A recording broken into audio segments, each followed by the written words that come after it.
1000 anni di guerra furono per noi romani, 1000 anni di guerra, non quotidiana per fortuna, con pause anche lunghe. Prima dei Romani l'isola era una foresta continua, dalle porte di Carale alle coste di Gallura. Soltanto attorno ai villaggi c'erano coltivi. Esisteva un'unica via, da Tarlos a Carale. La foresta cominciava da Villa Cidro a Orroli, confini della terra dell'impero. I Romani avevano disboscato la piana, le colline occidentali e della parte di Olla per metterci grano e olivi e per estrarre argento.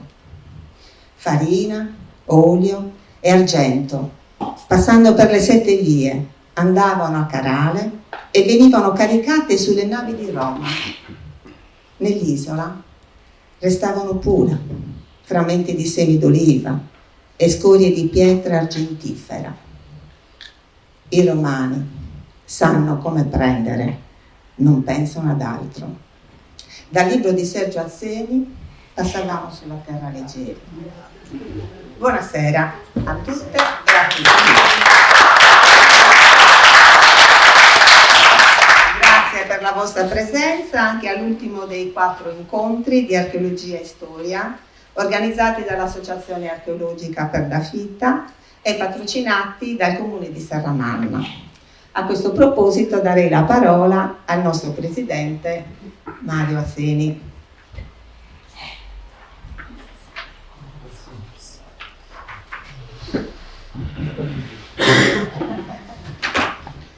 Tanto buonasera a tutti e grazie per essere venuti anche stasera. Allora, oggi è l'ultima serata, come diceva Maria Teresa, del ciclo di conferenze, delle 4 conferenze che abbiamo pensato di proporre alla cittadinanza del Serrammana e non solo. Un po' di voce. Allora, con il ciclo di conferenze come gruppo abbiamo pensato e voluto, grazie al contributo dei relatori, dare una maggiore informazione, perlomeno allargare le nostre conoscenze sulla storia della Sardegna e su chi l'ha abitata prima di noi. Questo era il nostro obiettivo, speriamo di averlo in parte raggiunto, anche perché penso che non siano sufficienti questo ciclo, ma sarà col tempo magari ci ritorneremo con altri in base anche alle nuove scoperte che verranno fatte in seguito, ci torneremo su questi temi. Poi stavamo pensando di continuare da qui, da dove lasciamo, quindi dal periodo romano, e continuare con un altro ciclo di conferenze magari la prossima primavera, quindi partendo dal periodo romano e arrivando fino un po', diciamo, ai nostri tempi, quindi passando per il periodo giudicale, per il periodo sabbaudo, eccetera. Allora, mi è doveroso a questo punto poi fare i ringraziamenti, perché ancora non li avevo fatti di tutte le altre conferenze, quindi ringraziare anzitutto i relatori che senza di loro probabilmente non saremmo riusciti chiaramente a fare questo ciclo di conferenze. Poi vorremmo ringraziare l'amministrazione comunale che ci ha concesso il patrocinio e questa sala, e in particolare l'assessore Giovanni Maccioni, che ci ha sempre coadiuvato, comunque ha aiutato nell'organizzazione anche delle conferenze. Poi vorrei ringraziare anche i soci dell'associazione che si sono in qualche modo prodigati per riuscire a realizzare la manifestazione, in particolare le signore che hanno fatto hanno seguito, letto i racconti che man mano in ogni conferenza abbiamo letto, poi hanno seguito un po' i lavori. Quindi Manuela, Maria Grazia in ordine, Maria Teresa, ma poi ci sono anche altri soci che magari non sono apparsi in modo evidente, che hanno lavorato un po' dietro le quinte, come Enrica, Guglielmo, Giancarlo e Rinaldo. Questi volevo citare anche i nomi perché è importante anche riconoscere a chi si impegna e dà una mano, che venga anche citato e che gli altri lo sappiano. Niente, chiudo qui. Ecco, un'ultima cosa, noi oltre all'archeologia ci stiamo anche spaziando anche in altri settori. A Serramanna è esistito un bravo artista che è poco conosciuto, e quindi noi abbiamo pensato di organizzare una mostra delle sue opere e di presentarla alla cittadinanza e non solo. Questo lo faremo con l'inaugurazione, faremo venerdì prossimo al Monte Granatico, e la mostra resterà aperta poi anche sabato e la domenica. Chi vorrà conoscere l'opera artistica di Maria Curreri potrà sicuramente venerdì averne la possibilità di farlo. Grazie a tutti e a presto.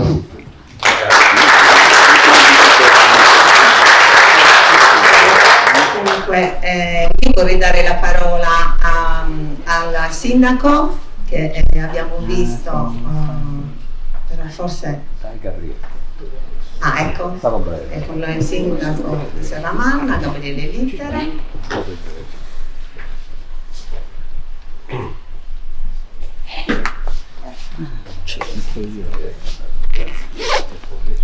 Buonasera a tutti.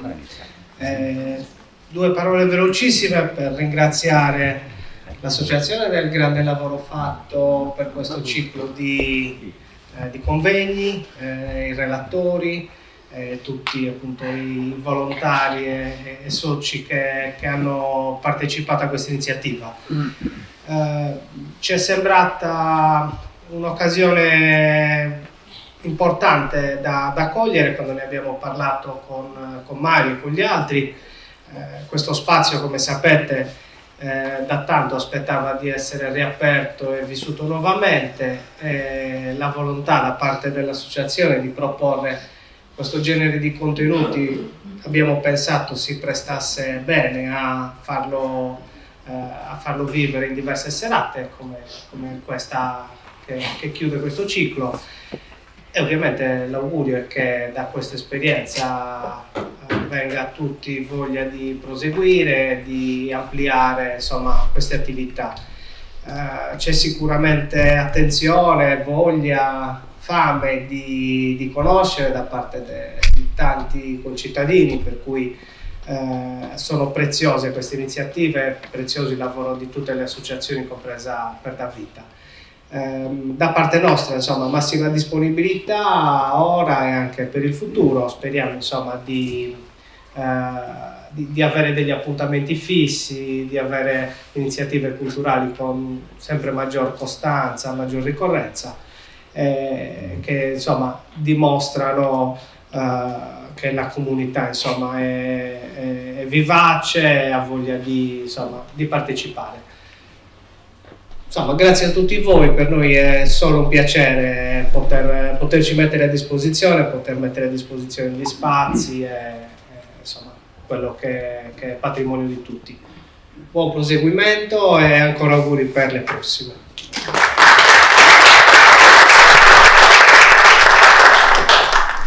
Allora, prima di presentare il professore, vorrei appunto, vi sarete certamente accorti dell'assenza del professore Raimondo Zucca, anche lui relatore previsto per questa serata, ma purtroppo con nostro grande dispiacere per un contrattempo non potrà essere presente. Diamo invece il benvenuto al professore Attilio Mastino, storico e saggista, già rettore dell'Università di Sassari, fondatore della Scuola di Archeologia Italiana di Cartagine, di cui è presidente. Ha lavorato per il Comitato Scientifico dell'Istituto Superiore Regionale Etnografico, fondato dal professor Giovanni Liviu, ed è autore di numerose pubblicazioni. Ti lascio la parola. Grazie. Sì, credo che si senta, sì. Davvero un piacere, un'emozione per me essere qui tra tanti amici, tra persone che mi sono care, scusando anche l'assenza di... penso che l'altro si senta meglio. Scusando anche l'assenza dell'amico Momo Zucca, che veramente ha un problema di famiglia e non è potuto essere con noi, ha mandato un testo che ha anche le immagini, però devo dire che una cosa è quando il testo viene spiegato e letto dall'autore, un'altra cosa è se il testo viene letto e spiegato da me o da altri, quindi abbiamo preferito evitare.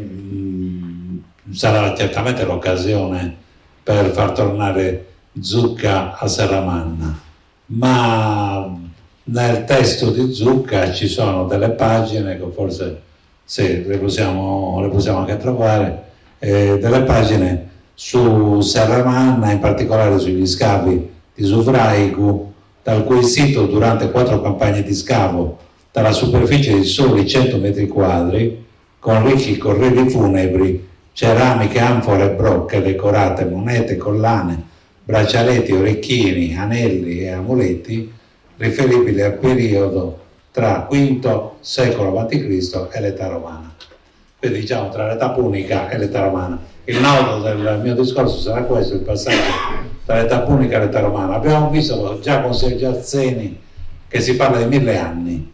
L'età romana, lo vogliamo o non lo vogliamo, condiziona la Sardegna giudicale, la Sardegna medievale, la Sardegna spagnola e la Sardegna di oggi. Noi diamo, questo sarà la conclusione del discorso, ma lo voglio dire in apertura, noi diamo con questo libro che viene presentato qui per la prima volta, non è uscito, sto correggendo le bozze, ma diamo una suddivisione della Sardegna in 4 grandi aree, che sono Cagliari, l'Arborea, il Logudoro e la Gallura. Queste sono le grandi aree. E naturalmente Serramanna si trova nel Cagliaritano, ai margini settentrionali del municipio di Caraves, ma all'interno questo territorio che diventa giudicato medievale, ma prima ancora è stato provincia ecclesiastica di Cagliari, quindi comprendendo anche lo Iastra meridionale, la diocesi di Nora, la diocesi di Sulci, Sant'Antioco e così via. Questo territorio ha una sua identità, piaccia o non piaccia, che risale all'epoca romana. Altrettanto vale per l'Arborea, che va da Tarros, poi si sposta in direzione ai Sines, San Giovanni di Sinis, poi si sposta a Oristano, comprendendo anche le attuali diocesi di Ales, Usellus, Terralba e così via.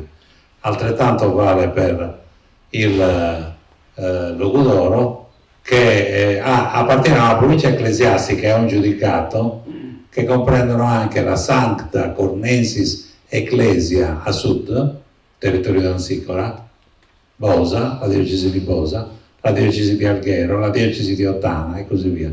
E infine Olbia e la Gallura. Allora, c'è un periodo lungo che ha inciso profondamente sulla Sardegna di oggi, basti pensare alle strade, alla lingua e a tanti altri elementi della vita di oggi. Il mio volume vuole ribaltare la prospettiva di interpretazione della storia della Sardegna nel mondo romano, la sua stessa narrazione, innanzitutto ispirandosi a un grande maestro, Arnold Toynbee, che è stato pubblicato 50 anni fa, L'eredità di Annibale. L'eredità di Annibale, come l'eredità di Ansicora, ha significato per la Sardegna l'attacco dei Romani, l'uccisione delle popolazioni locali, le devastazioni dei campi, la creazione di moltissimi agri deserti, campi abbandonati, che poi vengono assegnati. Qui io racconto del padre di Annibale, Amilcare, perché si era incavolato così tanto vedendo quello che succedeva dopo la prima guerra punica, perché La Sardegna non era stata occupata dopo la prima guerra punica, è stata occupata a tradimento 3 anni dopo. Un'isola, dice Polibio, ricca, grande, potente, che viene occupata a tradimento dai Romani. Amilcare aveva assistito alla battaglia finale perché si trovava chiuso nella città di Erice, ma con l'esercito intatto. Erice si trova sulla costa occidentale della Sicilia, ai piedi del monte, dove c'era il santuario di Erice, la protettrice, la dea protettrice dei marinai, uguale a quella che c'è a Cagliari, a Sant'Elia o a Cartagine. Aveva visto queste navi cartaginesi arrivare stracariche, navi onerarie cartaginesi arrivare stracariche di vettovaglie da Cartagine in direzione dell'isola Sacra e poi di Levanzo per arrivare qui quasi alla costa siciliana, ma dietro un'isola, Forbantia, dietro un'isola c'erano i romani alla fonda con le loro navi fornite dei rostri. Li abbiamo questi rostri, sia quelli punici che quelli romani. C'è un problema di spionaggio militare per cui i romani conoscevano i rostri cartaginesi e viceversa. Con questi rostri i romani sfondano il ventre delle navi cartaginesi e non ci sono più rifornimenti per la Sicilia, per cui la guerra finisce. E 3 anni dopo Amilcare deve subire la perdita delle miniere d'argento che si trovavano nell'isola dalle Vene d'Argento, la Sardegna, e deve partire verso un'altra zona mineraria, quella in Spagna, a bocca di miniera, fondando una nuova Cartagine, dopo aver convinto Annibale a giurare. Annibale aveva 8 anni, desiderava andare col padre a combattere, ha fatto tutto quello che fanno i bambini di 8 anni, ha carezzato, ha pregato, si è messo a piangere, ha supplicato il padre di portarlo con sé in Spagna. Il padre l'ha accontentato, ma lo ha portato al santuario sul colle di Ballammone e gli ha fatto giurare odio eterno contro i romani. Annibale ha giurato, e questo giuramento è stato ripetuto prima di attaccare Roma e di invadere Sagunto, occupare Sagunto, invadere l'Italia, a Gades, sull'Atlantico. E poi di nuovo è stato ripetuto dopo l'accordo con la Macedonia, alla vigilia della battaglia di Ansicora, del Bellum Sardum di Ansicora. Quindi i romani sottrassero quest'ultima con l'inganno e con giustificazioni inaccettabili, sottrassero la Sardegna, occuparono un'isola, dice Polibio, vasta, popolosa, fertile, senza essere stati provocati. Molti mesi dopo il trattato che chiudeva la prima guerra punica. Questa sarebbe stata la causa principale della guerra annibalica, dopo la proditoria occupazione delle città, delle terre e delle miniere da parte dei mercenari per conto dei romani. Amilcare, il padre, voleva suscitare un mostro, Annibale, che avrebbe ripercorso la strada dall'estremo occidente in direzione dei Pirenei e poi delle Alpi e avrebbe vendicato i cartaginesi per questo attacco a tradimento. Questa cartina, non so se la conoscete, quella che abbiamo fatto per l'Atlante, pubblicato negli Stati Uniti da Talbert, rivisto da me, con la pianura, che è molto stretta la pianura. Amilcare ebbe un alleato in Sardegna, che fu Ansicora. A partire dal 216 a.C., le 1000 eredità culturali, linguistiche, istituzionali, giuridiche, economiche, paleosarde e cartaginesi in Sardegna contribuirono a provocare la terribile ostilità dei Romani, le distruzioni, l'abbattimento di intere foreste, le uccisioni, la cattura di tanti sardi, tra i quali in molti casi erano sopravvissute le strutture della società e della cultura locale, preistorica, nuragica, fenicia, villanoviana, pensate ai nuovi ritrovamenti sull'isola di Tavolara, etrusca. Una cultura che non era analfabeta, quella che esisteva in Sardegna, e anzi vantava una complessità e una dignità assolutamente non riconosciute, che andava ben al di là dell'esperienza punica. Annibale, lo conoscete, è Amsicora il suo alleato. Il libro del notaio Maurizio Corona, mio amico di Cagliari, bravissimo, cronaca della prima grande insurrezione sarda. Maurizio Corona sta ripubblicando il libro, nel senso lo sta correggendo, migliorando, estendendo. E qui la scena descritta nelle pitture, nei disegni di Albertini e Turatti, dello scontro che è avvenuto al Campidano, magari a pochi chilometri da qua, tra Ansicora, che guidava le truppe dei sardi e dei cartaginesi sbarcati sulle coste occidentali della Sardegna, e i romani, che invece avevano un numero di truppe maggiori. Stiamo parlando di due eserciti che avevano all'incirca 20.000 uomini, ma la differenza è che i sardi, dice Livio, facile, vici, adsueti, sono abituati a essere vinti velocemente, per cui quella che era una tattica che avevano anche i numidi, cioè gli africani, quella di ritirarsi e riattaccare con la cavalleria, non viene capita dai romani. E comunque Ansicora, dopo che il figlio è stato ucciso per mano del poeta Ennio, si ritira pensando ad attaccare di nuovo i romani, ma i romani hanno fatto in tempo a cogliere di rovescio l'esercito cartaginese, la falange di 24 reparti di 500 uomini cartaginesi, li ha presi alla rovescia e sono riusciti in questo modo a distruggere la falange cartaginese. Alla fine della battaglia si raccoglieranno le 24 insegne dei 24 reparti da 500 uomini della falange cartaginese e le 3 insegne dei 3 reparti da 500 uomini della cavalleria cartaginese. La cavalleria sarda è in fuga, non ritorna sul luogo della battaglia, qui forse sulle colline a Sasetta e Sabattalla, o comunque nelle vicinanze di dove si sarebbe svolta 1000 anni dopo una battaglia, 1500 anni dopo, una battaglia ben più significativa, quella del 1410 a San Luri.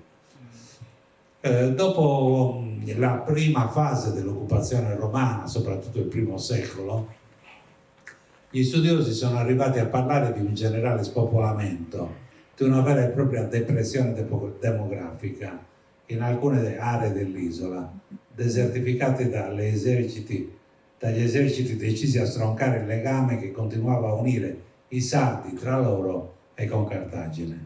Dunque la riorganizzazione amministrativa, giuridica e dei confini tra città e popoli, quindi Cagliari con un suo confine, la culturazione coatta dei principes locali, Ansicora è un princeps, per passare poi al conseguente sfruttamento delle risorse e alle profonde trasformazioni ambientali e culturali.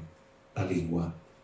Lo sguardo degli studiosi è diventato oggi più penetrante e problematico in rapporto ai tanti scavi archeologici, come quelli effettuati in particolare nelle città di Nora, di Sulci, di Olbia, di Turris Libisonis, ma anche nelle aree rurali, come a Marrubio, a Villa Speciosa, ma abbiamo visto qui nell'ex matatoio gli scavi a Serramanna, con attenzione per gli edifici pubblici, le strutture, per gli spettacoli, il benessere, il tempo libero, con quella che chiamiamo la seconda occupazione militare della Sardegna, avvenuta attorno al 100, dopo le grandi campagne militari. La Sardegna inizia lentamente a entrare anche culturalmente nella sfera romana. Ancora Cicerone diceva, ma insomma questa provincia dove c'è questa nazio sarda, che è fatta tutta di uomini uguali, che parlano un'unica lingua, una vox, parlano hanno un unico proposito, una mens, hanno un unico obiettivo, quello di sconfiggere i romani, hanno una vox, una mens,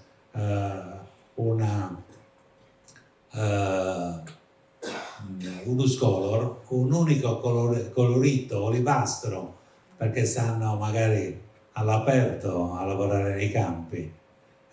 Questa nazione è una nazione ostile al partito dei senatori ed è invece molto legata, lo vedremo, al partito dei populares, dunque nell'ordine Gaio Mario, Lepido padre, che muore bruciato su una pira a Tarros dopo essersi ribellato ai compagni di Silla. Lepido padre e i successori che sono Cesare, successore di Gaio Mario, Ottaviano, Marco Antonio, Lepido figlio. Quindi tutta questa storia si intreccia nei rapporti che i sardi hanno con i populares a Roma e sono avversari dei senatori e della classe dirigente romana. Dunque popoli diversi ma anche identificabili sulla base dell'aspetto fisico, dell'abbigliamento, la mastrucca, della carnagione, della lingua, dei progetti politici, delle tradizioni culturali, dei sardi pelliti, dei fenici e dei cartaginesi. A dare un marchio ai sardi sono stati soprattutto i gracchi. Adesso non sto a raccontarvi gli episodi, sono numerosi, ma diciamo che la famiglia dei gracchi è stata presente in Sardegna fin dalla prima occupazione e a Gaio Gracco i romani riconoscono il ruolo di aver combattuto in Sardegna, ma di aver soprattutto per 3 anni amministrato la Sardegna come questore senza effettuare nessuna prepotenza. Dice Gaio Gracco, tornato a Roma, è tornato dopo 12 anni di servizio militare, 3 anni trascorsi in Sardegna come questore. Dice: io non ho fatto come gli altri questori che arrivavano in Sardegna con le anfore piene di monete e tornandosene a Roma con le anfore piene di vino. Scusatemi, il contrario, con le anfore piene di vino e me ne sono tornato a Roma con le anfore piene di monete. Non è così, non l'ho fatto perché evidentemente Gaio Gracco non solo non beveva, ma soprattutto è arrivato in Sardegna con i portafogli pieni di denaro ed è ritornato a Roma, li fa vedere davanti ai censori completamente vuoti, quindi non si è arricchito in Sardegna, non ha frequentato prostitute, alla sua tavola non si sono seduti dei ragazzi sardi che erano discussi per la loro moralità. Gaio Gracco ha viaggiato per le città della Sardegna e ha convinto le città della Sardegna a fornire le toghe, le tuniche, a dare una mano di aiuto ai romani nel corso di un inverno difficile. E il padre aveva invece combattuto nell'isola e aveva messo un'iscrizione, questo è il testo, non sto a leggervelo, aveva messo un'iscrizione a Roma, vicino al porto sul Tevere dove era approdato, ricordando le guerre combattute in Sardegna, il fatto che erano stati liberati gli alleati, erano stati ripristinati i tributi, che aveva riportato salvo in incolume l'esercito ricchissimo di preda e ha celebrato il trionfo per la seconda volta. E in quella iscrizione sotto c'era il disegno, la forma dell'isola e a fianco le pitture delle battaglie combattute da Tiberio Gracco in Sardegna. Ve lo sto dicendo perché iniziamo a parlare di forma. La forma è il disegno dell'isola, quindi un'isola che gli antichi greci già nel VI secolo a.C. sapevano che aveva la forma di un piede destro, dove l'alluce è l'asinara, l'alluce, quindi un piede destro. Dunque conoscono, per aver visto a volo d'uccello, se volete, i cartografi della marina da guerra greca, conoscono la Sardegna come guardandola dall'alto e sanno che si tratta di Ichnussa o Sandaliotis, perché ha la forma di un sandalo di un piede destro.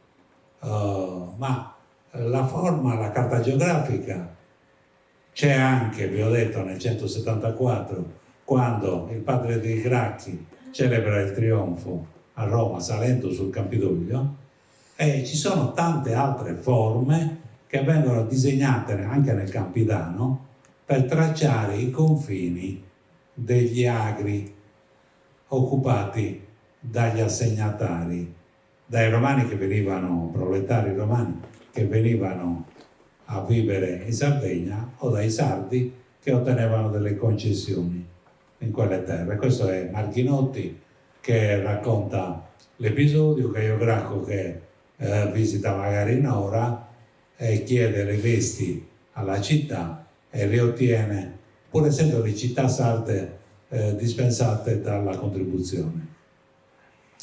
Cicerone in realtà sta dicendo delle bugie, perché quando lui afferma che in Sardegna non ci sono città amiche del popolo romano e libere, sta dicendo una cosa giusta ma anche una cosa sbagliata. Sta dicendo che in sostanza tutte le città della Sardegna, Cagliari compresa, sono ostili ai romani, ma lui intende ostili al Senato romano, mentre invece la cosa non è esatta, per il fatto che, se è vero che nell'isola più grande, la Sardegna, le prime colonie sono dell'epoca di Cesare o successive, in Corsica, che nella stessa provincia Sardinia, quindi la Corsica fa parte della provincia, in Corsica ci sono due città, una fondata da Caio Mario dopo le guerre in Africa, Mariana, e l'altra fondata dal dittatore Silla 20 anni dopo, Aleria. Due colonie. Due colonie significa che il territorio deserto di Mariana e Aleria viene diviso in lotti, viene tracciata una pertica, cioè una mappa catastale, una forma, e i lotti vengono assegnati ai singoli coloni. Chiaramente Mario lo fa a danno dei Vanacini di Capocorso e Silla lo fa a danno dei Mariani della colonia vicina. Cicerone conferma comunque che in Sardegna era sopravvissuto un nucleo culturale che era stato capace non solo di assorbire le culture esterne, ma anche di trasformare gli immigrati italici, assimilandoli ai nativi, dando alla cultura sarda in età romana un carattere unico e distinto nel Mediterraneo. Del resto l'isola, collocata nel mondo romano, quindi nell'ecumene romana, non fece mai parte dell'Italia. Non so se sapete, la Sardegna non fece mai parte dell'Italia nei 1000 anni di dominazione romana. La Sardegna è stata da un lato una provincia autonoma con un proprio magistrato, dall'altra, comprendendo la Corsica, dall'altra è stata la Cagliari, la capitale delle regioni transmarine dei Vandali. Quindi quando i Vandali occupano Cartagine, 440 d.C.,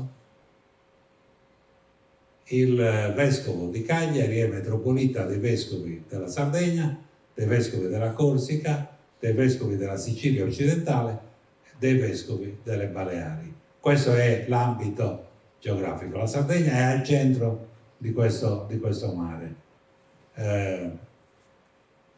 Quindi la Sardegna è l'unica grande provincia in questa fase collocata al di là di un grande mare, non come la Sicilia che è attaccata alla Calabria.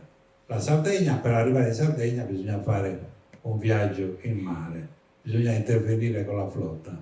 Era amministrata da magistrati, magistrati, pretori, consoli, proconsoli, mantenendo così una sua specificità, che quindi l'isola, una definizione di uno studioso francese, la Sardegna è un'isola conservatoire, un'isola scrigno, un'isola che conserva le fasi più antiche. La Sicilia è un'isola Carrefour, un'isola che invece è un quadrivio, è un punto di ingresso, di partenza, di sbarco e così via. Quindi a me non mi piace quando si dice che la Sardegna è un'isola meticcia. Un'isola meticcia, no, c'è qualche studioso che ha dato questo attributo, preso in prestito dall'antropologia. La Sardegna non è un'isola meticcia, è un'isola scrigno che è capace di mantenere oggi il ricordo delle fasi più lontane della propria storia, e dunque è possibile leggere in filigrana attraverso i secoli la storia della Sardegna, perché non sempre il governo romano si sovrappose alle autonomie locali precedenti, che in molti casi sopravvissero a macchia di leopardo tra una vallata e l'altra, con ampie aree rurali abbandonate dal potere provinciale. I nomi della Sardegna li abbiamo visti: l'isola dalle Vene d'Argento, Licnussa, Sant'Aliotis, la rappresentazione nella tavola peutingheriana. E quindi furono soprattutto i populares, in particolare Cesare e poi Ottaviano, ad avviare un processo di romanizzazione. Si discute anche su questo processo di romanizzazione. Cosa significa romanizzazione? Vedete che io lo uso tra virgolette. Significa che i sardi sono diventati romani? No, assolutamente. Semmai significa anche il contrario, che i romani che arrivavano in Sardegna diventavano sardi. È un processo che va nei due sensi. Quindi c'è qualche studioso che ha suggerito di usare le parole meticciato, vi ho detto, o creolizzazione per la Sardegna. No, assolutamente.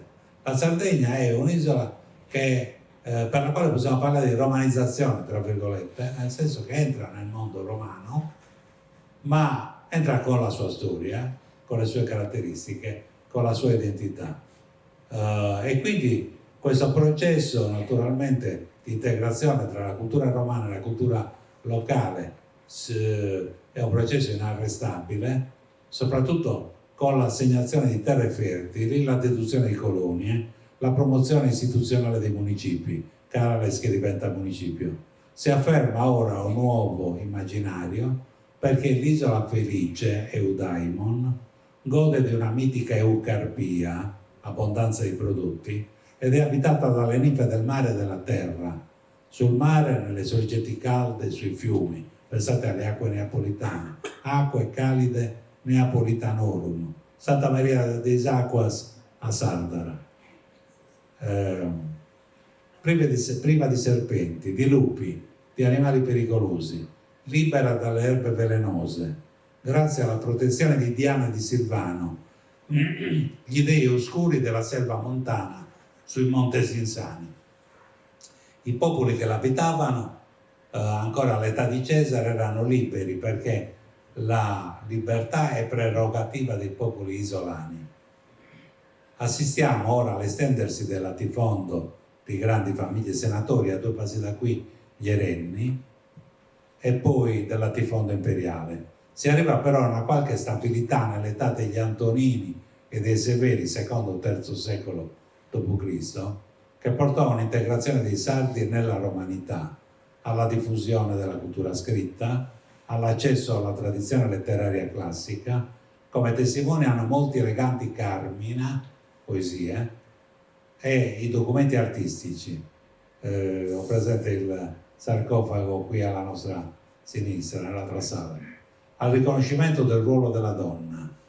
le donne sarde sono semi-sufficiens, cioè badano a se stesse, non hanno bisogno di essere assistite, con profondi cambiamenti nel gusto artistico, il che significa innanzitutto un orizzonte davvero multiculturale di sviluppo, pur mantenendo i sardi una loro specifica identità e un'amministrazione autonoma per vasti distretti. A decidere il futuro della Sardegna fu Cesare, che partito dopo la battaglia di Tapso contro i Pompeiani il 13 giugno, dopo 2 giorni di navigazione del 46 a.C., arriva a Cagliari il 15 di giugno, rimane 12 giorni a Cagliari e poi fa un viaggio di 28 giorni tra Cagliari e Olbia, 28 giorni, un mese, trattenuto dal maltempo in alcuni porti, ma sostanzialmente visita Nora, unisce i Pompeiani di Sulci, raggiunge Tarros,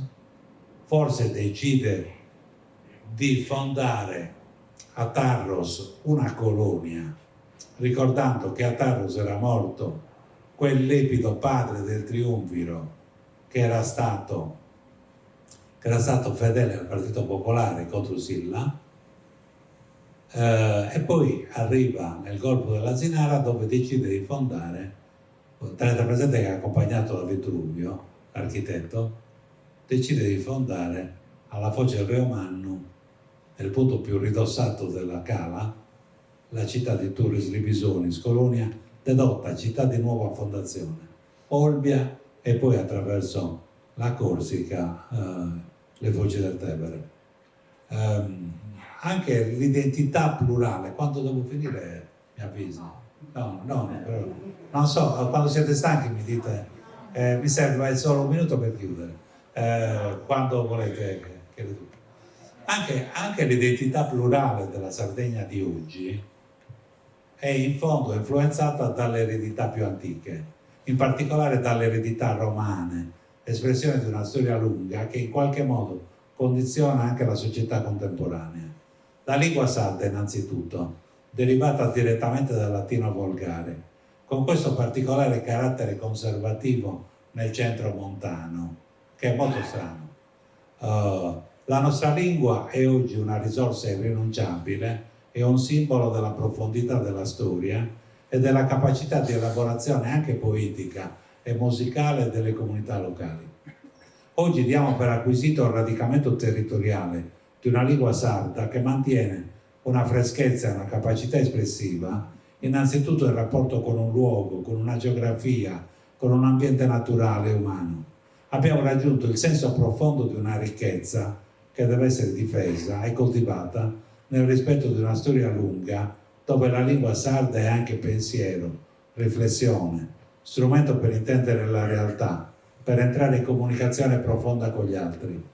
E poi la toponomastica, ma anche la geografia, i percorsi della viabilità in rapporto ai corsi d'acqua, il paesaggio agrario trasformato dall'uomo, i confini naturali e quelli delle prime diocesi tardo-antiche, le attuali circoscrizioni provinciali, comunali, le bonifiche delle aree palustri, alcune forme dell'insediamento, le vocazioni stesse del territorio, le culture agricole, l'allevamento, con le sue specifiche competenze e le sue tradizioni millenarie, ma anche le attività minerarie, la pesca, la raccolta del corallo, per non parlare di alcune consuetudini giuridiche, di alcune tradizioni popolari che si collocano in una linea di continuità con il passato, la magia, la medicina popolare, la religione, la misura del tempo, che qui scorre più lentamente. Dice Cicerone parlando al fratello, scrivendo al fratello che stava a Olbia: insomma, sei appena partito da Roma, sei arrivato in Sardegna e mi scrivi immediatamente: guarda che devo pagare l'architetto Numisio, ricorda di pagare il progetto, ricorda di chiamare i muratori a casa, ricorda di fare questo, ricorda di fare quello. E dice: ma insomma, che cos'è questa Sardegna? Sed habet quidam Sardinia ipsa ad positum ad recordationem praeterite memorie. Ma insomma, questa Sardegna c'ha qualche cosa che fa ricordare le cose dimenticate. Naturalmente scherza col fratello, è infastidito di tutti gli incarichi che gli ha lasciato il fratello, ma il fratello a Olbia vive un tempo più lento e può ricordare le cose che ha dimenticato. Ma questa è una cosa molto dotta che Cicerone prende da Aristotele. Aristotele racconta che il tempo di per sé non esiste. Per misurare il tempo ci vuole anche il mutamento. Per cui quegli eroi che proteggono il sonno, magari con delle droghe, di coloro che stanno ai loro piedi, forse a Montepram, hanno la caratteristica di indurre il sonno per 5 giorni consecutivi, e gli ammalati che si risvegliano dopo 5 giorni, forse con l'aiuto di droghe, non sono più malati, ma sono guariti dalle loro malattie. Dunque, pubblicando questo libro, che vi ho detto è un libro di 1500 pagine all'incirca, il mio sforzo è stato quello di seguire anche dal punto di vista materiale le continuità ereditate dal periodo preistorico e protostorico, e Domus e Janas, i nuraghi, immaginiamoli oggi, ma immaginiamoli che hanno marcato il paesaggio, l'ambiente naturale per tutta l'età romana, e prima dell'età romana, durante l'età punica, in particolare dall'età che ha accompagnato e seguito la costruzione dei nuraghi, eredità che attraversano l'età romana, pensiamo all'onomastica, che talora vediamo sotterranea, ma riemergere nel Medioevo. Vi faccio soltanto un esempio. Le famiglie giudicali hanno alcuni nomi che sono documentati in epoca romana, ma che non sono romani, sono paleosardi. Ve ne dico uno, i Tocor, ma ce ne sono 100.000. Queste attestazioni che abbiamo in epoca romana arrivano da lontano, arrivano dall'epoca preistorica, ma poi diventano i nomi delle aristocrazie medievali in epoca successiva. L'onomastica.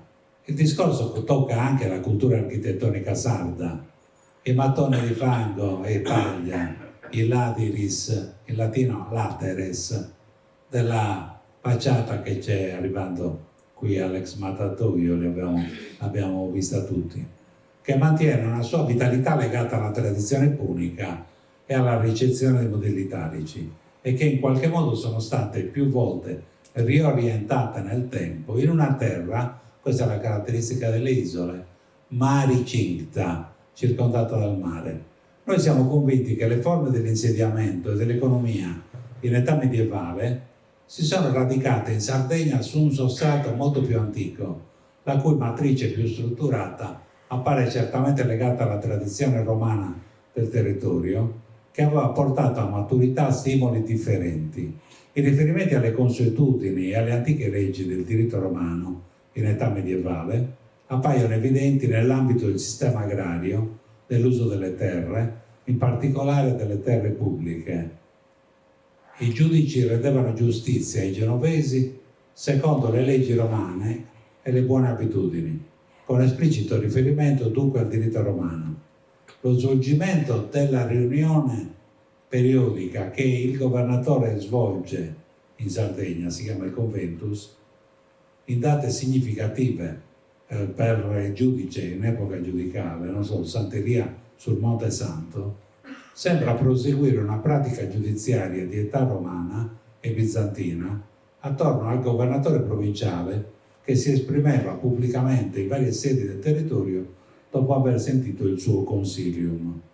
Dunque l'esperienza romanistica, adesso qui taglio la parte scritta, che era pienamente vitale in Sardegna in età giudicale, e Solmi riteneva che siamo di fronte alle forme del diritto romano, a una bella tradizione latina ereditata da una costituzione sociale meno complessa. L'eredità del diritto romano nella Carta de Logu, di evidente derivazione romanistica. Ciò non significa che la Sardegna sia rimasta sempre uguale a se stessa, periferica da un punto di vista culturale, ma collocata al centro dell'impero da un punto di vista geografico.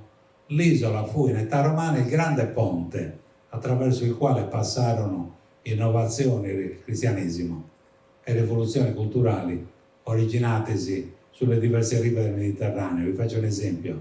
Sapete quando è arrivato in Piemonte il primo vescovo? In Piemonte il primo vescovo è Eusebio di Cagliari, alla metà del IV secolo. A Cagliari il primo vescovo è datato attorno al 280, cioè più di un secolo, forse un secolo prima, forse già alla metà del III secolo. Dunque vi sembra una cosa incredibile, ma il primo vescovo del Piemonte è un cagliaritano, Eusebio, che si reca a Vercelli e fonda la prima chiesa. Quindi, ma stiamo parlando della metà del IV, in Sardegna dalla metà del III, quindi un secolo prima. Allora, forse sto andando troppo lontano, ma diciamo che esiste un contrasto che gli studiosi stanno studiando tra il cambiamento e le continuità. Ci sono cambiamenti culturali, ma ci sono continuità. Sappiamo anche che esiste un tema che ha avuto molto fortuna in passato, il tema della resistenza alla romanizzazione, delle sopravvivenze puniche, delle persistenze indigene, che possono essere accettati ma con qualche prudenza, perché proprio l'inventore del tema della resistenza alla romanizzazione, che è un mio collega che si chiama Marcel Benabou, nel settima Africa romana, ha detto che il soggetto non è esente da rischi e che bisogna sempre essere attenti al rapporto tra continuità e trasformazioni con variazioni nel tempo e nello spazio. In realtà noi dovremmo sempre diffidare dalle categorie astratte. Vi ho detto romanizzazione, meticciato, creolismo o categorie analoghe. Noi certamente possiamo utilizzare le categorie moderne, sempre però con prudenza, perché non rinunciamo a mettere ordine, a proporre linee di riorganizzazione del passato per comprendere e spiegare. L'inquietudine che sul proprio mestiere deve guidare lo storico. Marco Tangherone suggeriva un metodo, quello dei suoi binatori medievali a Iglesias. Quando un filone perdeva un po' di interesse, apriva un nuovo scavo. In questi ultimi decenni gli storici si sono incontrati con gli archeologi su un terreno comune, quello dello scavo stratigrafico di aree territoriali, monumenti, ma anche di fonti, di iscrizioni, di monete, dei prodotti della cultura materiale, partendo dal valore dei beni culturali e dalla difesa dei beni comuni, con uno sguardo sempre più interdisciplinare che deve confrontarsi con la sostenibilità degli interventi in rapporto al rispetto per l'ambiente. Anche in questo volume che stiamo per pubblicare si presentano nuove interpretazioni e le intuizioni di una generazione nuova di archeologi, storici, epigrafisti, numismatici, giuristi, che vediamo all'opera a Cagliari, a Sassari, ma anche in tante altre località della Sardegna, con grandissima speranza, perfino con qualche sorpresa. Le nuove prospettive, che è uno sguardo rigoroso che intende decolonizzare gli studi classici che sono stati influenzati profondamente dal tema della colonizzazione, ma anche evitare ogni forma di vittimismo e ogni enfasi nostalgica. Dunque si parte dai modelli nordafricani più resilienti, più legati alla fase post-coloniale, con specifica attenzione per i nuovi approcci socioculturali e patrimoniali. Mi sta annoiando, blocco qua. Allora, andiamo un po' oltre. Quindi cambiano i nostri metodi di studio e il problema è quella della rappresentatività dei dati. Vi faccio qualche esempio, senza darvi numeri. Queste sono due cartine della Sardegna. La prima indica la distanza dal mare di 5 km. Bene, circa il 70% delle iscrizioni latine e greche della Sardegna, 70%, proviene da questa fascia. Però del resto di quello che rimane, una gran parte proviene da località poste a meno di 50 metri sul livello del mare, quindi tutto il Campidano, e in particolare il Campidano intorno a Serramanna. Vi farò qualche esempio. Quindi vi faccio i comuni sono distribuiti in maniera omogenea in Sardegna, da 0 a 60 km dal mare e da 0 a 1000 metri di altitudine. Però quasi tutte le iscrizioni non provengono dalle montagne, provengono dalla costa e dal Campidano. Qui naturalmente, se ci guardiamo intorno, ci sono dei luoghi che hanno un significato fortissimo per tutti noi. Le strade punteggiate da ville e da pretoria. I pretoria sono i luoghi dove è possibile fare il bagno, cambiarsi, cambiare gli animali, come a Murud de Bangius di Marrubio. Oppure le strade qua sono state da poco presentate, vi faccio vedere alcune, questa è una cartina mia, ma vi faccio vedere alcune carte presentate da Cadino, Marco Cadino, nei giorni scorsi ad Alghero. Per arrivare alle acque neapolitane bisogna passare da Serramanna, che sono le strade emiliari. Si parla anche, perché nel municipio di Cagliari, di centuriazione, di divisione del territorio in lotti, in grandi lotti, e alcuni dei toponimi che si trovano anche in questa zona, a iniziare da Serramanna, che forse significa via Manna, secondo Cadino, Serra Perdosa, Serra Beccia, Serra Longa, Serra Vezza, Serra Niedda, Serra Secca, Cruxi di Vizzeserra e così via. Certo, significa altura, ma altopiano, crinale, però questo è un significato più recente. Il significato più antico sembrerebbe essere quello di strada. E quindi si tratta di capire il rapporto a Carales, che è il punto di riferimento ancora oggi di questo territorio. Quali sono le strade che da Decimo Manno al Decimo Miglio, da Sestu al Sesto Miglio, da Quartu al Quarto Miglio, da Decimo Puzzu e così via, arrivano a Cagliari. Adesso vado molto veloce.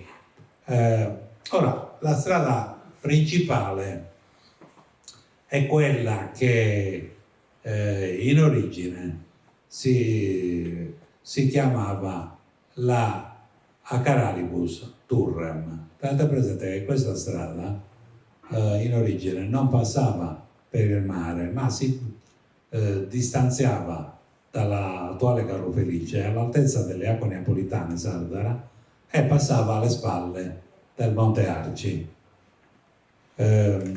Queste ancora carte, adesso non voglio fermarmi. Guardate le strade che partono da Cagliari, tutte le strade portano a Cagliari.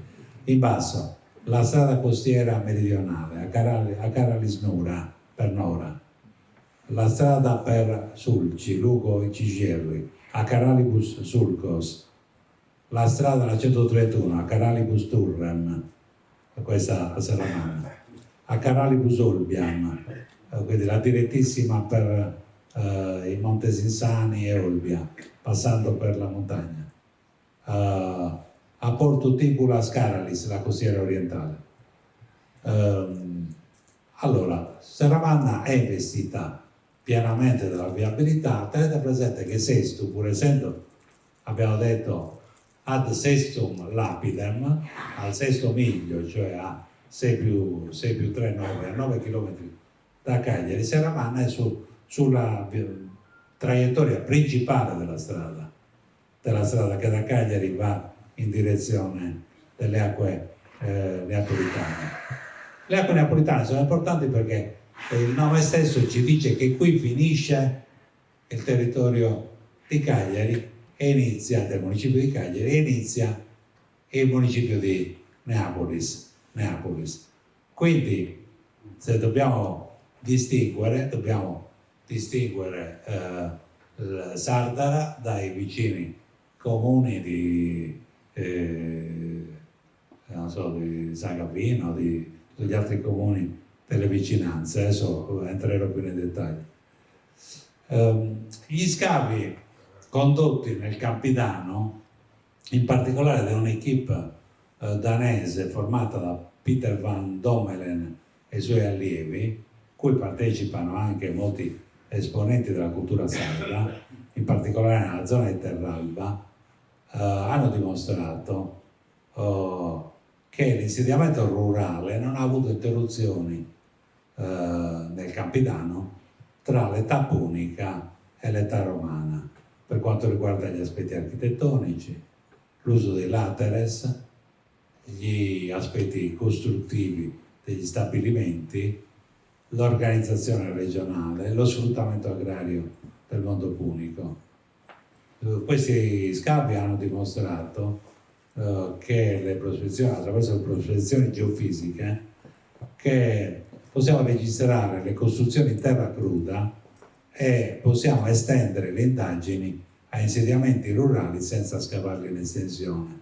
Questo è Trucco e Molas di Terralba, ma passiamo a Serramanna, che conoscete meglio di me, partendo dal libro di Fernando Caboni, Storia di una comunità agricola del Campidano, dove la prima cosa che mi viene in mente è un mio vecchio articolo di cui mi ero dimenticato, è stato un amico, Antonio Ledda, che mi ha chiesto se conoscevo questa iscrizione e l'avevo pubblicata io.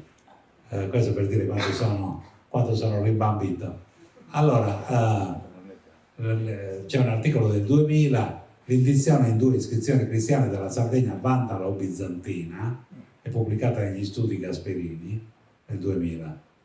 Qui giace di buona memoria Basilio, che è vissuto più o meno 55 anni, riposa in pace, 18 giorni del mese di marzo, il giorno di martedì, seconda indizione. L'indizione è un periodo di 15 anni. Questa è l'iscrizione che avete avuto recentemente qui a Serramanna, grazie alla disponibilità della soprintendenza archeologica. Se voi andate a vedere le pubblicazioni, questa iscrizione non si sa da dove proviene, nel senso che se voi andate a vedere tutto quello che è stato pubblicato su questa iscrizione, io stesso ho scritto dal Campidano. Ma dal Campidano dove? Allora, naturalmente la batteria è quasi scarica perché evidentemente non è collegata. Altrimenti chiudiamo.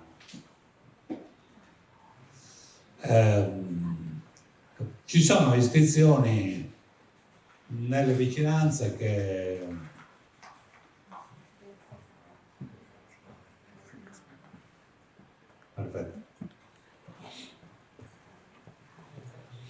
ricordano il giorno del giudizio, come questa che abbiamo qua, per il giorno tremendo del giudizio, quando l'anima arriverà nel corpo, quando il mio spirito arriverà nel corpo, nessuno osi molestare le mie ossa, eccetera eccetera, vi scongiuro.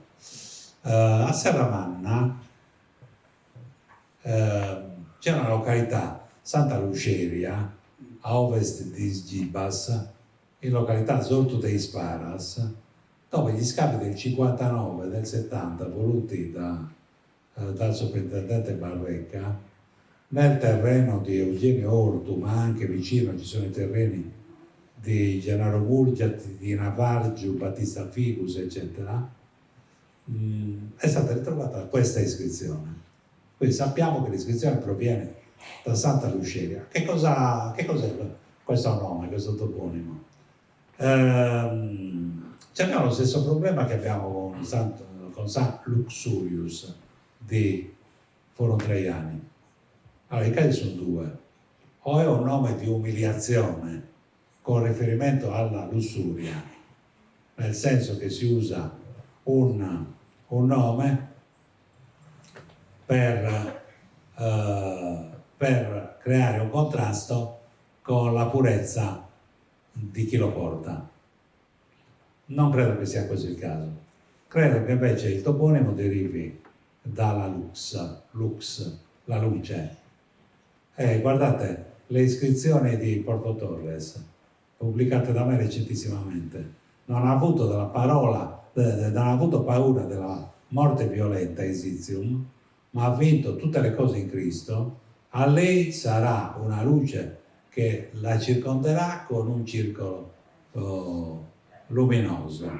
Umana vita lucendo, la lux, rifulgendo già in vita. Il diacono Silvio a Cagliari ha conosciuto i gaudi alla gioia della nuova luce, quindi la lux. Santa Luxeria, diceva Rowland nel 1981, è una località presso un nuraghe demolito, sono affiorate dal terreno fondamenta di mura costruiti con pietre uniti con calce, naturalmente non parla dell'iscrizione. Nelle vicinanze sono affiorate dal terreno fondamenta di muri costruiti con pietre e unite con calce. C'erano tombe a cassone con suppelletti, le qua e là sono stati trovati mucchi di pietre, frammenti di embrici, cocci di argilla rossa. Siamo, come sapete, in quest'area, Piano Campidano. Io vi ho messo un po' di bibliografia relativa alla necropoli punico-romana Esuvraigu, che è stata scavata da una mia carissima collega, Betal Garau e altri suoi amici, ma Van Dommelen ha pubblicato sulle fattorie vicine a Serramanna fino ad arrivare a Terralba una serie di lavori. Da Zubraigu ci siamo affacciati qui dietro per vedere i materiali.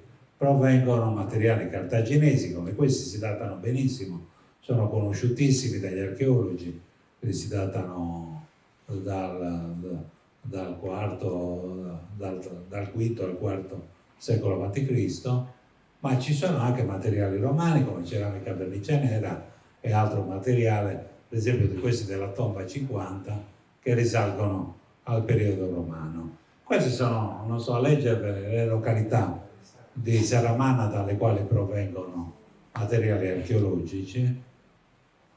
E nelle vicinanze non possiamo dimenticare Valle Hermosa, famosa per la presenza degli erenni, senatori. Lucio, guardate a destra in alto, Lucio Erenio Saturo, questi sono senatori. Lutazia Feifensis ci rimanda al popolo dei Fifenses, che trovate nelle cartine. Abarumini, i Bersanes, un altro popolo. Poi i miei amici, mia sorella e mio cognato venivano tutti gli anni quando scavavamo a San Cromazio di Villa Speciosa, a 2 passi da qui, dove appunto sono stati trovati questi mosaici. Ma vi faccio notare l'iscrizione di San Luri, di un Gaio Giulio, liberto del municipio. Dunque, il municipio di Cagliari, Gaio Giulio. Se trovate qualche altra iscrizione del periodo romano qui a Serramanna e metto un'iscrizione, ci sarà un Gaio Giulio. Gaio Giulio è il nome di Cesare e di Ottaviano. Gaio Giulio, liberto del municipio, che Felicio è il suo nome di schiavo, quando era schiavo, che dedica questa iscrizione a Vidus. Chi è Vidus? Vidus è una divinità che favorisce il distacco dell'anima dal corpo, accompagna l'attività di chi doveva ridurre l'agonia dei moribondi. Vidus è un dio rarissimo, strano, particolare, che non può essere venerato a Carales nel municipio e lo si mette all'estremità proprio del territorio. Vi ricordate dove Ansicora si era scontrato con i romani? Perché i romani erano usciti dalla loro tana, il Monitus Vicus di Carales, il forte in legno dove erano ospitate le 2 legioni, erano usciti soltanto per difendere il territorio degli alleati e in particolare di Carrales, e sono arrivati a combattere tra l'altezza di Sardara proprio nelle vicinanze di San Luri. Allora, questa divinità non poteva stare nel territorio di Carrales, se non si mette proprio all'estrema periferia, è una divinità infausta perché è legata alla morte. Ma a San Luri abbiamo anche i cibi di confine dei Maltamonenses, dei Semiritenses, a Villasor dei Moddolitani. Ho portato la fotografia, poi c'è tutto un capitolo che non sto a farvi sulla colonia Giulia di Uselis. Questa è un'iscrizione trovata in Viale Merello a Cagliari, che ricorda questa colonia formata da Ottaviano Augusto, nell'area dove arrivano le due strade, quella a Turre 77 miglia e quella a Caralibus 77 miglia. A metà strada, lungo l'attuale 131, però la 131 che passa dietro il Monte Arci, i romani a Augusto hanno fatto una colonia, e questa colonia è molto strana perché c'ha Pagi, c'ha Fora, c'ha prefetture. Sono tre realtà geografiche, io adesso non posso fermarmi su questo, c'ha tre realtà geografiche interne alla colonia.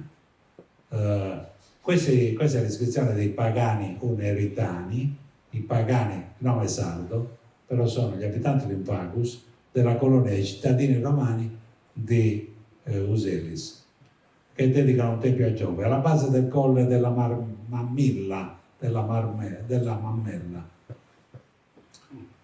C'è un forum, sapete, il forum Traiani, che è l'ultimo forum costituito all'epoca di Traiano nel mondo, epoca di Traiano, con il santuario delle ninfe salutari, dal quale risulta, dall'iscrizione risulta che esisteva un procurator metallorum et prediorum, uno schiavo che è stato responsabile dei predia degli imperatori e dei metalla delle miniere, quelle di vi ricordate, quelle di Amilcare occupate dai romani, passate all'aristocrazia di Sulci e poi agli imperatori romani dopo Giulio Cesare.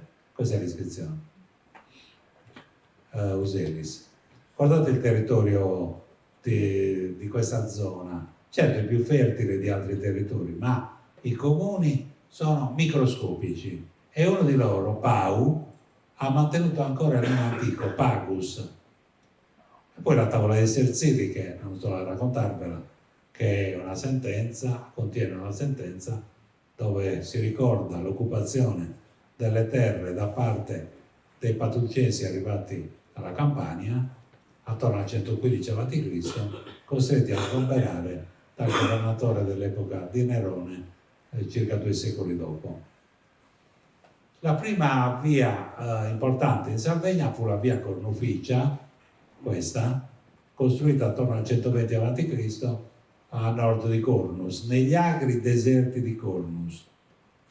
Per cui, guardate, gli Eutichiani hanno dei lotti di terra a sud del Rio Mannu, e a nord invece vengono relegate le popolazioni locali unite. Voglio però arrivare, la Barbaria è occupata dagli Ilienses, dai Balari, dai Corsi, dalle civitates barbarie di questa iscrizione dell'epoca di Tiberio, e i popoli sono questi, per essere alla nostra zona: i Barsanes di Barumini, i Pagani Neritani di Las Plasas, i Semilitenses e Maltamonenses di San Luri, i Moddolitani di Serri e così via. Possiamo andare ancora più veloci. Tenete presente che naturalmente tutto funziona attraverso il catasto, cioè non è che si assegnavano le terre avevano un valore, e quindi tutto avviene attraverso il catasto, che si chiama tabularium, che è retto da un funzionario che si chiama tabularius. Un tabularius urbicus significa della città di Cagliari, è stato scoperto recentemente a Tupicello, ho visitato Don Liberto, iscrizione funeraria nella tomba dei pesci di Tupicello, la stiamo pubblicando sulla rivista che dirigo io, Epigrafica, e lo sto dicendo per dire che facciamo la ricostruzione generale. C'era un archivio imperiale a Roma, presso il Senato, un tabulario, un archivio provinciale a Cagliari, un archivio cittadino a Cagliari, a Tarros, a Turris Libisonis e così via, in Fora. Naturalmente il Tempio del Sardus Pater ve lo faccio vedere perché siamo in zona mineraria. Come vedete l'iscrizione ricorda il Templum dei Sardi Patris Babi, ricostruito dal governatore della Sardegna nell'età dell'imperatore Caracalla. È il padre della nazione sarda, secondo i romani. Sardus Pater è un dio pinnato che ha le piume in testa, come i nasamoni africani, una lancia, è un cacciatore. Il distretto minerario è presidiato dai militari. Io dovrei spiegarvi queste due immagini perché altrimenti la mia conversazione non sarebbe servita a niente. Allora, se veramente Cesare è stato 12 giorni a Cagliari, poi per certo in quell'occasione ha fatto il processo ai Pompeiani di Sulci, potrebbe aver mandato i soldati a prendere i colpevoli, a portarli a Cagliari, a processarli. Io sono più propenso a pensare che Cesare abbia invece viaggiato per mare lungo una vecchia rotta punica, abbia raggiunto Nora, Bitia, Nora, Sulci, così come ha fatto in Spagna, rivolgendosi ai colpevoli. Gli abitanti di Hispalis, Siviglia, l'anno dopo, sentono Cesare nel foro che si rivolge a loro dicendo: ma voi non avete capito nulla, prendete le cortesie come offese, prendete gli amici per nemici, vi comportate da traditori, e li punisce aumentando la decima con una multa, togliendogli le terre, togliendogli le miniere. Comunque questo è tutto il territorio di Cagliari.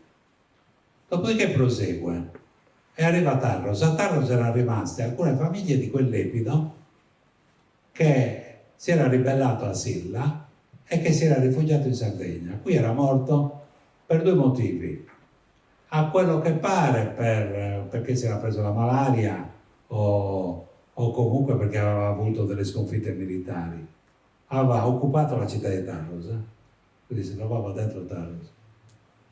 Ma secondo altre fonti più maliziose, perché aveva intercettato una lettera di un soldato che scriveva alla moglie di Lepido, Apuleia, rivelando il loro amore.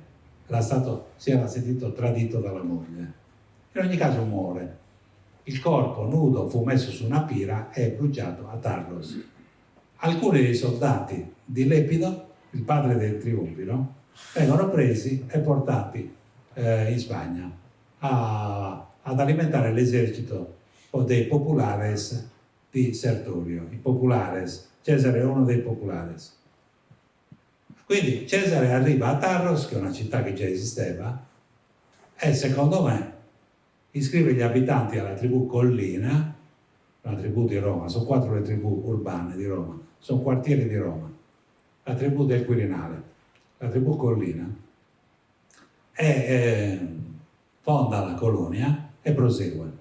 Dopodiché arriva a Turris Libisonis, fonda la colonia di Turris Libisonis, che però viene fondata da Marco Lurio 3 o 4 anni dopo la morte di Cesare. E infine tocca a Olbia e da qui risale in direzione di Roma. 28 giorni. La Barbaria, come vedete, costituiva un'isola in Sardegna non occupata definitivamente dai Romani.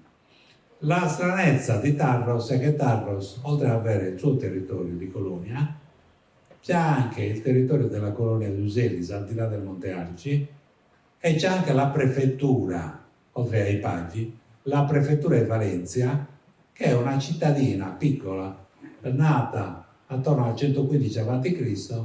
durante le grandi guerre di occupazione militare. Se voi fate il confronto tra la carta di sinistra e quella di destra, che è espressione dei giudicati medievali della Gallura, del Logudoro, dell'Arborea e del Cagliaritano, e che tiene conto anche delle circoscrizioni delle province ecclesiastiche, quindi l'arcivescovo di Cagliari, l'arcivescovo di Arborea, l'arcivescovo di Torres, quindi quello di Sassari, hanno questo territorio. L'unica differenza che potete osservare è che la Barbaria è stata spacchettata con alcune curatorie che sono andate al giudicato del Logudoro, la curatoria di Dorio Rotelli, alcune altre curatorie come Mandrulisai, Desulo e così via all'Arborea, altre curatorie a Cagliari.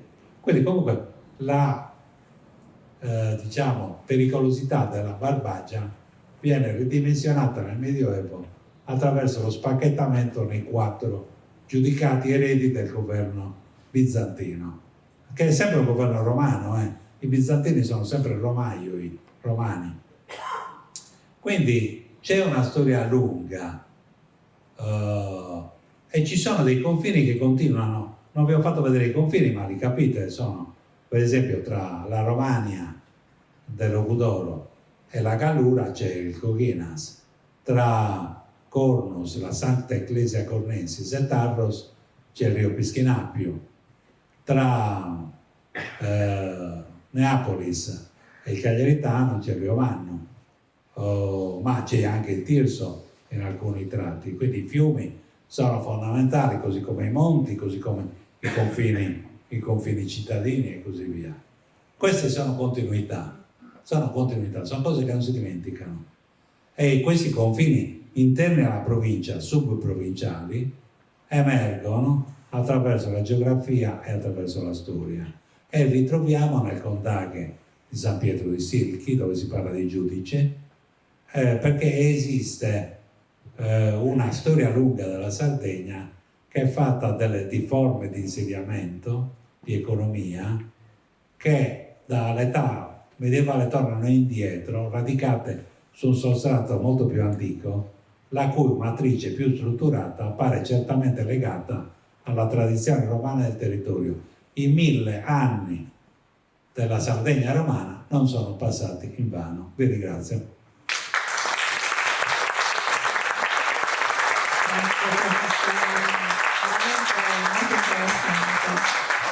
Non so, possiamo aprire le domande se ci fossero, se qualcuno vuole. Per rompere il ghiaccio, così modo. Si può avvicinare. Parlo forte. Attilio Pittichiedo, non Mastina. Decimo pulso.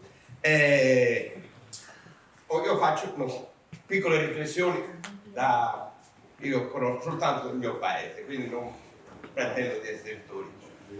Però su Serramanna un amico mi ha dato una cosa che da regalare a Serramanna, sono le Respuestas. Le Respuestas è un documento con 110 domande del 1740, dove parla anche del Subraigu, Santa Luceria e queste cose così. Ed è scritto da uno del territorio. Io ritengo che uno storico del territorio dia qualche contributo in più, con tutto il rispetto dei non può arrivare a Cartagine.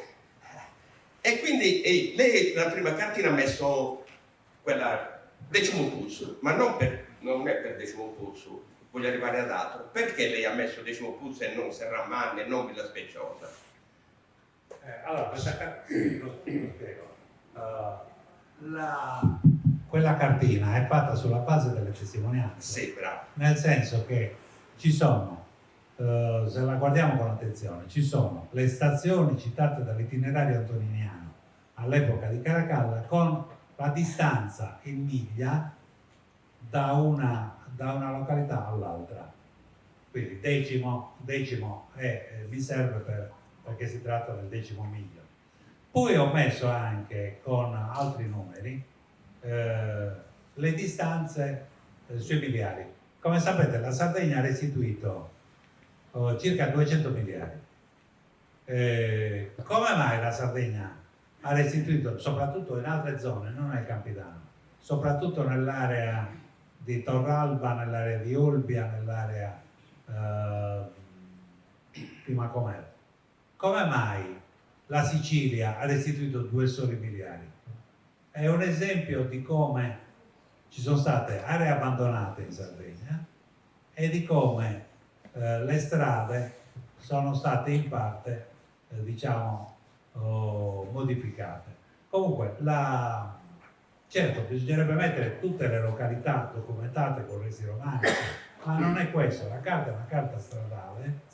Sì, prego. No, è perché volevo dire questo, è tutto documentato. Prima che ci fossero di asfaltare le strade in paese voi siete su Brisco, Civentavedras, e ci sono vari bei capitelli.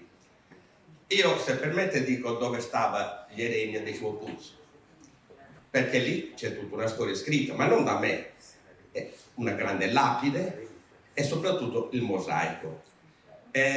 San Giorgio, non io, era un porto. A me sarei curioso di dirle, ma il granaio per Roma del Basso Campidano dove veniva caricato? Sotto San Giorgio ancora sono terreni del Magnali, del vecchio fiume Manno, che poi è stato spostato sotto il fiume Manno.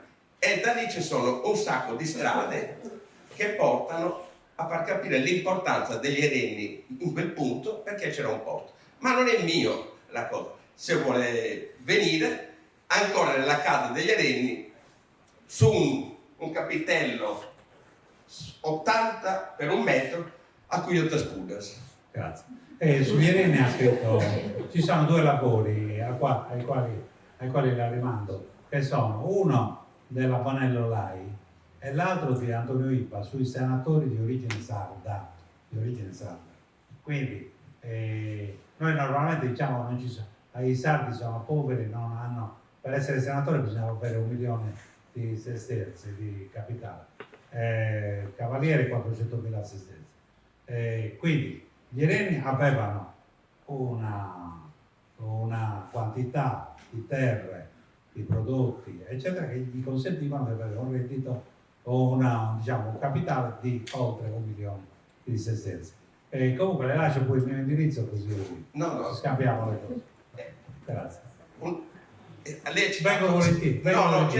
Sant'Eusebio è patrono del Piemonte e a Vercelli c'è il Duomo e ogni anno fanno dei convegni, degli studi sul Sant'Eusebio. In Sardegna quindi lo Scaretti. No, qui la devo correggere perché la devo correggere perché nel 1999, anzi lo sto ricordando proprio in questi giorni, perché stiamo facendo un libro in onore in memoria di padre Spaccapelo, la facoltà teologica della Sardegna, padre Spaccapelo, l'Università di Sassari, io, l'Università di Cagliari, la Soggiu, abbiamo pubblicato un libro di 700 pagine su Eusebio di Vercelli, quindi esiste, il lavoro esiste. Sì. Altre domande? No, io sono convinto di avervi sfiancato, vi chiedo scusa di questo, però per me è stato un piacere venire a Serramanna, per le persone, per i posti, per la famiglia, per le cose che Serramanna significa per me, cose importantissime nella mia vita.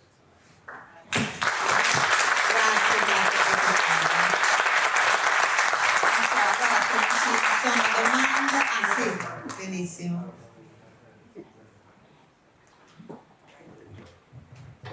Allora, prima di tutto io vorrei fare i complimenti a chi ha organizzato questo evento. Io so primo fare, vengo da Ussara, ma Serramanna gioco in casa.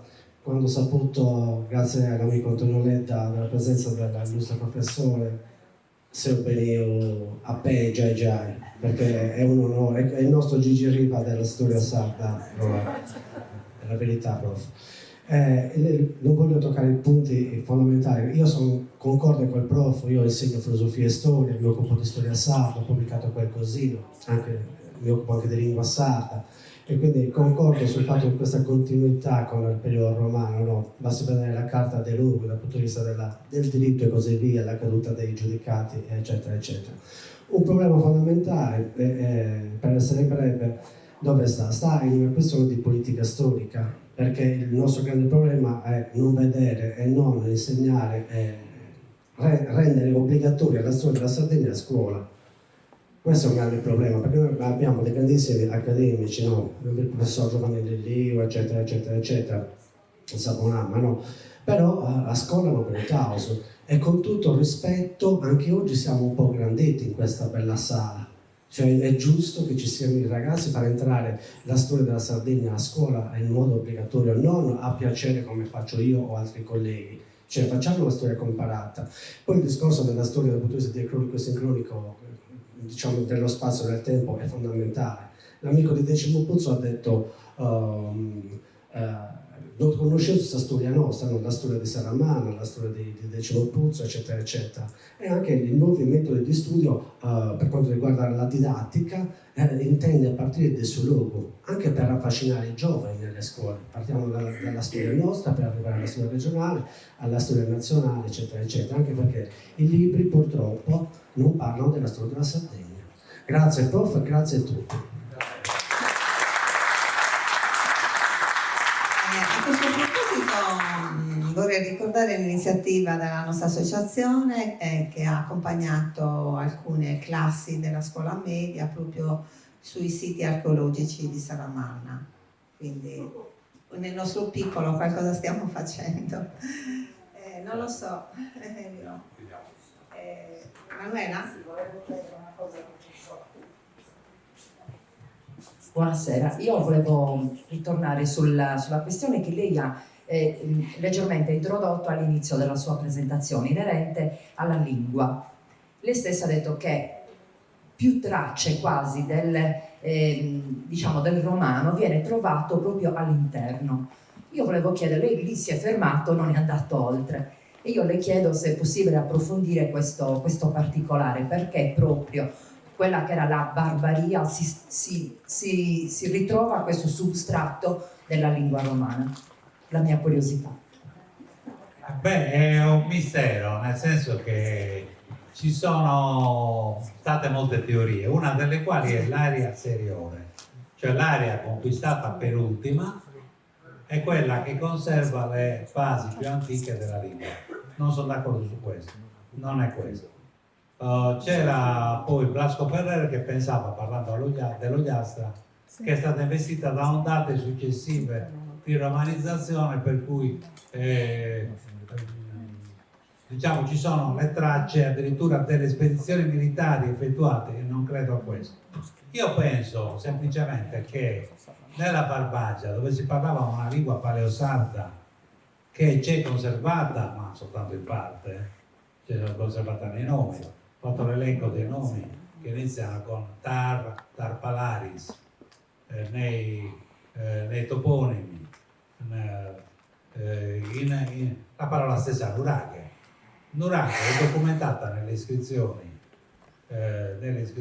latine 2 volte, una volta a Mularge e una volta a Posada, in un diploma militare. Quindi io sono convinto che all'interno della Barbagia il latino fosse sentito come una lingua straniera e che quindi non sia stato modificato per questo.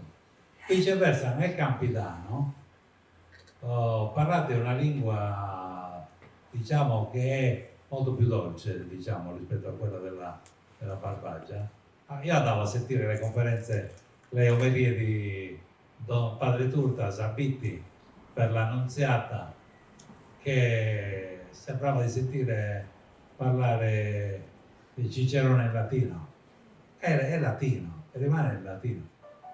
Viceversa, il Campidano ha seguito l'evoluzione che c'è stata del volgare anche per i contatti maggiori, i continui contatti attraverso il porto di Cagliari, attraverso gli altri porti, che ci sono stati nel tempo con Roma, per cui l'evoluzione linguistica c'è stata anche nella città di Roma, e di questo, mentre invece quando nel Nuorese ancora continuano a usare le gutturali, a Roma o nel Campidano usano le palatali, cioè c'è una sincronia tra Roma e le coste della Sardegna che mi sembra evidente. A proposito dei confini, si parlava prima, in realtà c'è un confine che è stato sottovalutato e che è quello documentato in epoca medievale, dove si pagava un dazio, che un'iscrizione trovata a Donori, non so per quale motivo, ma lì si pagava un dazio, probabilmente sul fiume. Io, se volete chiudere qua, sono soddisfattissimo della storia e vi ringrazio moltissimo.